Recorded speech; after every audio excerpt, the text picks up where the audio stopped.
ఒక్కొక్క సిలిండర్ ఇద్దరున్న ఇంట్లో 5 నెలల కాడ నుంచి 6 నెలల వరకు వస్తుంది. అదే నలుగురు ఉంటే కష్టంగా ఓ 3 నెలలు వస్తుంది.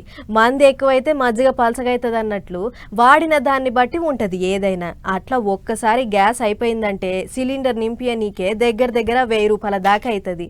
అంత ఖరీదు ఉన్నది. మరి అంత మంచిగానే ఉన్నది. కానీ ఇప్పుడు ఈ గ్యాస్ సిలిండర్ల ముచ్చటెందుకు అని అంటే గీ వార్త చూడుర్రి, తెలుస్తుంది మీకే.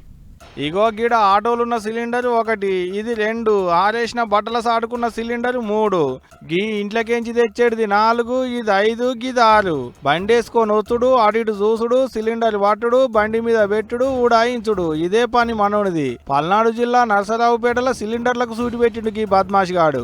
ఆఖరికి హాస్టల్లో వంటలు వండుకుందానికి తెచ్చుకున్న సిలిండర్లను కూడా ఇడిచిపెట్టలేదు. ఎవరన్నా చూసినా అనుమానం రాదు అనుకున్నట్టుండు కావచ్చు. మరి అందుకనే సిలిండర్లకు సూటి పెట్టిండు. మరి కాదా, నిండు సిలిండర్ పట్టుకొని పోతే ఇప్పుడే నింపించుకొచ్చుకుంటుండేమో అనుకుంటారు. అదే ఖాళీ సిలిండర్ అయితే ఇక నింపించుకుందానికి పోతుండేమో అనుకుంటారు. అందుకనే గింత ఉపాయం చేసిండు కావచ్చు. గుర్రం గుడ్డిదైతే గాడిద వచ్చి అదేదో చేసిందట. ఆగో అట్టనే ఉన్నది మనోని పనితనం కూడా.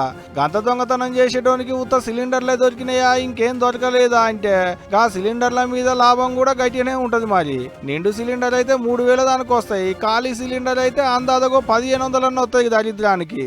అడ్డికి పావు షేర్ ఎంబడి అమ్ముకున్న కూలి గిడుతుంది. అట్ట రోజుకో కాడ సిలిండర్లు పోతుంటే అనుమానం వచ్చి బుడ్డ కెమెరాలు చూస్తే ఇక మనోని పనితనం బయటపడ్డది.